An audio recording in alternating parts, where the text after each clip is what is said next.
futur, ou alors quelle est votre vision en ce qui concerne l'environnement au niveau du Québec, surtout lorsqu'on pense qu'il se prépare un grand événement ici à Québec, à savoir les REMAD Afrique-Canada 2025, où il sera bien sûr question dans la thématique principale de l'environnement.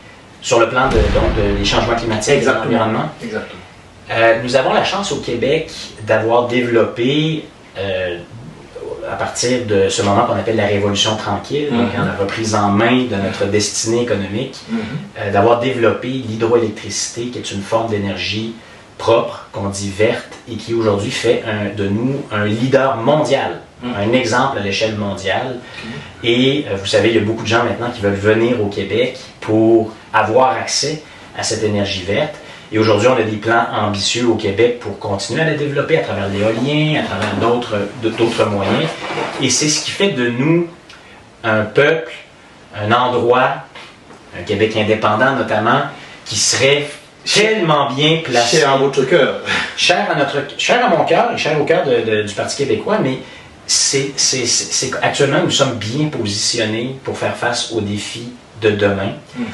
Bien sûr, on est comme tout le monde, on a des défis de décarboner l'économie, de continuer à travailler pour diminuer justement notre consommation d'énergie, pour avoir des pratiques, des façons de vivre qui sont de plus en plus respectueuses de l'environnement. Les changements climatiques sont une réalité et nous sommes bien équipés pour faire face à ce défi-là. Maintenant, il faut continuer à investir pour que justement le domaine de l'énergie demeure de la propriété des Québécoises et des Québécois. Absolument. Et actuellement, il y a certaines menaces qui planent parce que justement c'est convoité. Il y a des gens qui voudraient que ça revienne au moins en partie dans le secteur privé. Il y a un projet de loi qui a été présenté par le gouvernement qui contient des avancées intéressantes, je veux le saluer, mais qui aussi semble laisser la porte ouverte à ce qu'il y ait une plus grande privatisation.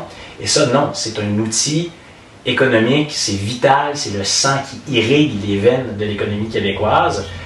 C'est important donc pour l'avenir environnemental. Et je tiens à mentionner à quel point maintenant c'est devenu aussi un argument important pour faire du Québec un pays.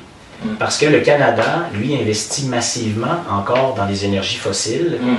Vous savez, a même acheté un gazoduc, un pipeline, où on continue à investir des milliards. Et c'est bien, c'est un choix. Mais nous, je pense qu'on veut aller ailleurs et actuellement, ça va compter pour les Québécoises et les Québécoises de dire quel genre d'économie verte on veut pour l'avenir. Nous, on propose de miser sur notre position innovante, sur notre position unique, plutôt que de continuer à investir comme le Canada le fait, qui est en quelque sorte un État pétrolier. On ne se voit pas comme ça, mais c'est ça la réalité. Est-ce qu'il y a assez de pétrole pour croire qu'on est vraiment un État pétrolier?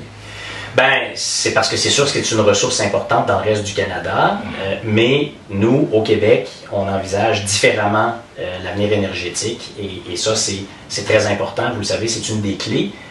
Et je pense que de plus en plus au Québec, on cesse de le voir comme une opposition. Il y a l'économie d'un côté et l'environnement de l'autre. Non, en fait, ça va ensemble et il y a des opportunités d'affaires extraordinaires à saisir pour les PME québécoises qui sont justement à l'avant-garde de ce côté-là.